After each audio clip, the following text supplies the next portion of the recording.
Have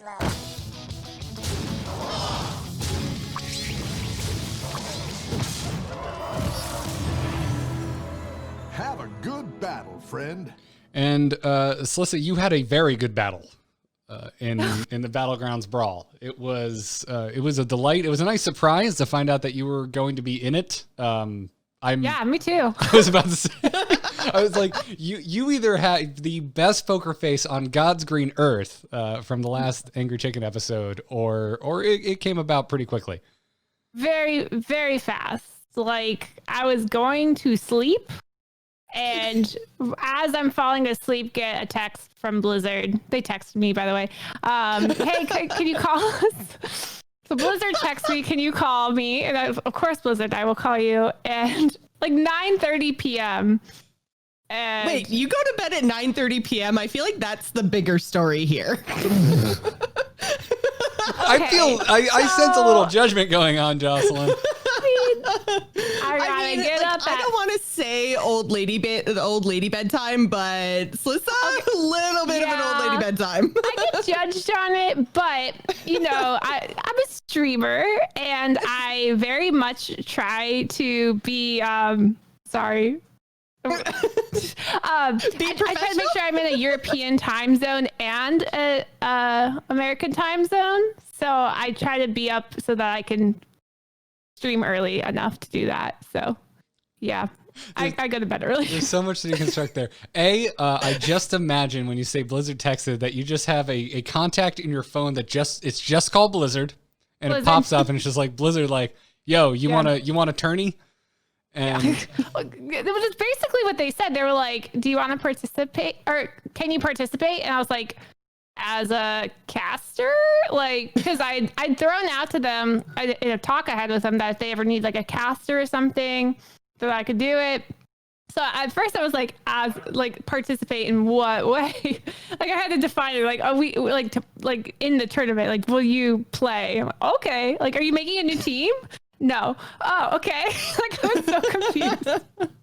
It was one of those things, and I'm very competitive. And I'm the type of person that if I have a tournament, I will prepare as much as possible every day leading up to it. And so in the 12 hours before. Yeah, I'm sitting there like, do I stay up all night and prepare? What do? I already took my sleeping meds. Like, I'm falling asleep. So it was one of those things where I'm just like, all right, well, I hope I'm prepared. And the next morning I couldn't sleep, woke up at 4 a.m. like in a panic, like, what do I do? Because I can't tell anyone either. It was a secret. And so I'm just like, I don't know, it was crazy. Yeah. Well, it turns out whatever you did in your Battlegrounds career leading up to that was like the best prep you could have possibly done, because you killed it, man. Oh, thank you. Yeah, I'm very much like a tournament player over a ladder player. I was the same way in standard. And so I think that helps me in a sense, but I was surprised at myself as well. And I was very proud of myself. So you should be. I mean, we Joss and I don't think could have been rooting for you more, because we just had the episode and it was like, I don't think I've been more bought into a Hearthstone event as like a fan and essentially a cheerleader in a like ever, because it was just like, we had just had you on, we had just had the discussion about the brawl, and then I checked Twitter, I'm like, wait, Slyssa's playing? That's awesome.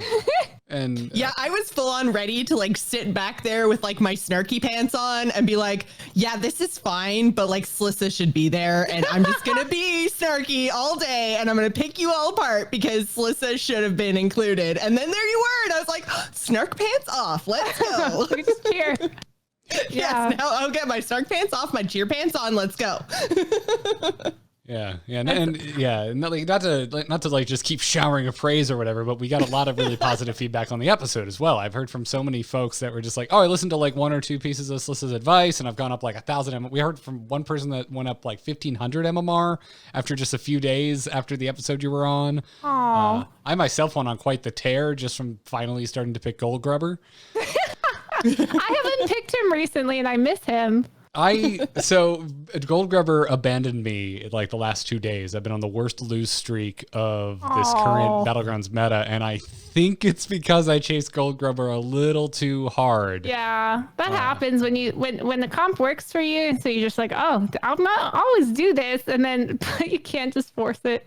I get that. Yeah, when I first started giving it an honest try, I had some pretty early goldens, and multiple times one of the golden discovered into a gold grubber, and it was just like the train leaving the station. And then I don't think I learned the right lesson. I had so many games where gold grubber worked out where I didn't have like a traditional comp, you know, where you have those games where you draft and you're like, well, this is just a mess. Trash comp, yep. This is this is just a dumpster comp. But the gold grubber in so many of those trash compositions pulled me through it. Like always, just eked out enough stats. So it was like this weld that held the rest of the junk on my board together. But for some reason, last 2 days that strategy has not panned out for me. I totally get that. Ever since the tournament, I've been chasing after Golden Hogger dreams. You can't force Golden Hogger as much as you want to because it's fun. I've had to learn that the hard way. I mean, you can, but you can't force it and consistently win. Right. Or get top 4. Or get 7th even. I mean, sometimes. Fair, very fair. But yeah, so you had a little trouble sleeping. Did you just get up and then just like slam games to prepare? So I woke up at like 4, kind of laid in bed for a while. Like, what do I do? Then I turned on RDU's VODs and started watching RDU's content because he had just hit 14,000. So I was like, he's probably a good person to watch. I also I have like a group of friends who I co-op with sometimes. And we talked about a good tournament strategy because I think talking about tournament strategy is really important. Tournaments are so different from ladder, and people who approach tournaments as they would approach ladder are making a huge misplay. So if you look at the strategy of the tournament, you got way more points for first and second, barely any points for third, 1 point for fourth. So basically getting 5th is like getting 8th. So if getting 5th is getting 8, why would you go for 4th or 3rd place? Go for first, go for second. And this is kind of like a strategy we started talking about, which is why you saw me picking heroes like Reno a lot. Like I was picking the greedy stuff.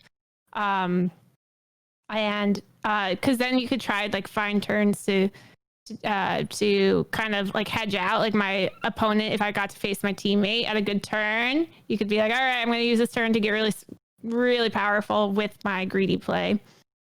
Which is what happened with my Golden Hogger strategy when I was dying as Reno very fast.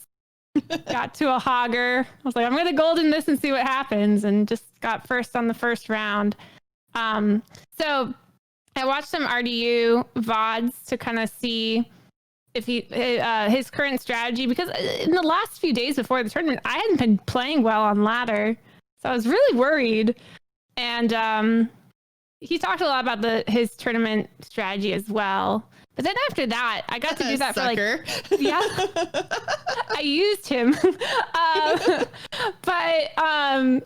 then after that, I didn't have any more time because I had to set up all the technology stuff, which was really challenging. You got to set up multiple cameras, multiple OBS, which is, you know, the way you stream, so that you could feed a line into the tech crew. I set up the Discords, tried to talk to my teammates. I got to my teammates' Discord group and they had not once talked about strategy as a team. No. And I'm sitting there like, all right, guys, what did you guys plan? They're like, just have fun. And I'm like, no. Fun is not a plan. Yeah. So I didn't get to really study that much because honestly, it was just like all leading up to it was just like preparing the technology side and a lot of broken things. And so my nerves were crazy high because one of the things that really makes me the most anxious and salty is technology. Losing games is fine and I just kind of brush past it. But when my technology fails, I get very irritated. So that was like the most challenging thing leading up to the tournament. And I was just like on high nerves at that point because I knew going in that I had taken the spot of not taking the spot. Someone who had a spot in the tournament no longer had it, and now I was in their spot. So there's a lot of speculation as to why. And I knew if I didn't perform well, it might not look good for me. So I think there was a lot of added pressure in that sense. So I had that all kind of in the back of my mind, like, oh gosh, I could be like really upsetting some people.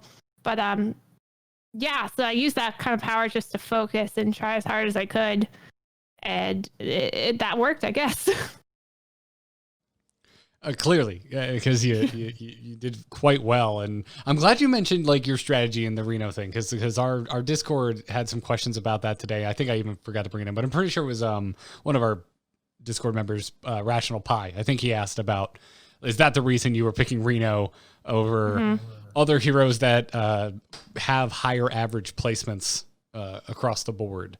Yeah, you there's like safe plays, and I took a safe hero once. I took Elise and ended up getting second with her, but it was too safe a play, honestly, to take Elise. I regretted it afterwards. I forgot what was going on because there's so much time in between rounds, and so you kind of forget what you're doing. You just think you're streaming. You're like, hey, Q, pick a hero, and you're like, oh wait, I picked that hero. She's like way too safe for this situation. I went down to 2 health very fast with her, and I was like, oh god. Somehow managed a second. I don't know. It was kind of crazy. But yeah, picking the greedy stuff is important in this sort of tournament because of the way it panned out. It wasn't based on MMR. It wasn't based on how much MMR you gained. Because if that was the case, I would have played it different. So would you like it to be any different? Like if they were to adjust the rules of the brawl, or? I kind of liked that it was different. I like rewarding people who think out strategy. So I know not a lot of people liked in constructed specialist. I personally love specialists because it really made you think about tech cards and the way you'd format things. Now, obviously, if you just like net deck some pros specialist list, then it's not that good. But I did a Masters tournament and won on my very first try using Murloc Shaman, which no one was bringing to Masters at the time. But I teched it how I thought it would be perfect in a specialist format and won on my very first try. And I think that interesting tournaments with different types of lines as like a regular ladder is important, I guess, because it makes you think more outside of the box of how you would approach just playing standard ladder or something like that. So I liked it. I think it was cool. Was it perfect? Probably not. No, but I felt bad that 5th was the same as 8th as 0 points. Because I got 5th twice. So would you rather they do something along the lines of kind of like MMR where there's like both plus and minus points, or like is there anything that would change the kind of 5th to 8th experience? The biggest issue for me was, okay, when I got 5th, I tied with 4th. Well, that 4th place got a point. Right. I didn't. But we got made a big difference in the end, right? Yeah, that ended up making a big difference. Yeah. Right. And so there was another case where I lost to my teammate. And so he got 1st and I got 3rd, and the 2nd place person died to a ghost. But so if I would have beat my teammate, I would have gotten 1st and he would have gotten 2nd, and the person who died to ghost would have gotten 3rd. But because of that, I lost out on 2. We ended up losing out on 2 points because of the gap between 2nd and 3rd. So I think that was my biggest issue, is like tying. In your MMR, if you tie with 5th and 4th, if they tie, your MMR accounts for that. But in this tournament, it would not. So, but maybe that's a strategy-based thing where you need to keep your health high so that if you were to tie, you could think of it come that out way on too. top. Yeah. Yeah. So, not sure. That'd be a difficult one, especially with certain comps. Hi, demons. Right. But. Yeah. No, I don't think. Did anyone really go demons in the tournament? I don't think it was a strategy anyone was really chasing. Not that stuck in my mind, no. Either, but I really like big demons right now. Especially with Hook Tusk, who's the only hero anyone wants to have a discussion about right now. Like she can so consistently nail a big demons comp. Yeah, I played one before the show. It was one of my only good games the last 2 days. So it was just like, oh, I'm Hook Tusk. Demons are in. Okay, I'll go demons. But yeah, that's interesting. To me, the pirates thing was just making me laugh. Especially like I would tune into you or Firebad, and it didn't matter because you were talking to each other so often. Like I think Firebad made multiple kind of passing jokes of, pirates are kind of working out, almost like we all got the same advice to not go pirates.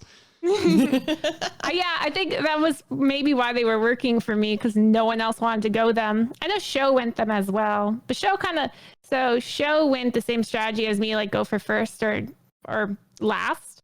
And so in the first few rounds, Show was looking really weak. But he ended up winning 2 rounds, and I think he ended up placing top 4 in the tournament because of it. And he also pulled his team from 4th to 3rd with that strategy. So a classic Ricky Bobby Murloc strategy. So. Go ahead, Josh. So assuming that we actually get custom 8-man lobbies at some point, which is basically what's kind of been like holding the like community tournament scene back, is because you can't really, like, you can queue in with a friend, but you can't queue in with 8 friends. So how would you kind of like set up a tournament? Would you like keep track of like an MMR type system, a point system, like what we did with the Brawl? Would you like do some sort of like Swiss thing where like the best players queue into the next lobby against each other? Like, how do you see an actual Battlegrounds tournament like working? I wonder if you could do like set up 4 different lobbies, let's say, and the top 4 get to move on, and the bottom 4 move on to like a loser's bracket of lobbies. And you could do something like that. But then you'd have to fill. I'm not sure how it'd work. I think it would have to be some sort of Swiss. Yeah, it's kind of weird how it would work out. Yeah, because to me, Battlegrounds is like a game of consistency. Right. I mean, a bracketed tournament would be really fun from a community aspect. Like, whenever the heck we finally get our 8-player lobbies, like, I would love to do that with like our community. That sounds fun as hell. Like, yeah. I just hope the third parties are ready for this, because like I cannot keep track of however many player Swiss Battlegrounds tournament in a spreadsheet or something. Like, right. That's so true. Get on that, Smash. we love our community and we respect them, but this is where we lean on them and go, hey, who's really good with spreadsheets in our Discord? Yeah. You wanna, who can help me run this? Yeah. You wanna maybe step up, help us out. We'll pay you in a bye to the second round. Yeah, but that sounds fun to play in, but in terms of like actually sussing out who the better players are, I don't think that really gets you there. I wonder if you could do like best of 3 with lobbies, like the same lobbies queuing. I mean, all it is time, know. right? Like it would take a lot of time, but right. Were you actually paying attention to the constructed meta when we had control warriors everywhere? We were talking 3-hour Swiss rounds, dude. Like, time is like relative. Listen, this is where I start to get excited, because I actually want to play in some Battlegrounds community tournaments, so I don't necessarily want to spend 90 minutes per round. Right. Okay. Yeah. We did 7 rounds in the Brawl, and I was so exhausted by the last probably 3. My mental, like I was having a very hard time concentrating by the end. 7 rounds, because there's like some downtime in between, and obviously I can jam 12 hours of Battlegrounds a day, but I'm auto playing half the time, right? So if it's a lot different in a tournament setting. Yeah 7 rounds is already a lot. So yeah, I think bracket would be way too hard. How did I think about it? Yeah. Or you'd have to spread it out over multiple days like they do with constructed tournaments, right? Like, do 4 or 5 lobbies in a day, next day 4 or 5 more lobbies. then, finals after that, which it'd be really easy to do a top 8 finals if you had an 8-man Battlegrounds lobby, right? Winner You takes just have all. to figure out how to whittle it down to those 8. And I actually really enjoyed the teammate aspect of the tournament. It was challenging for us because 2 of our members did not stream in English, so we did not stay on call with each other during that time. But I think most other teams did.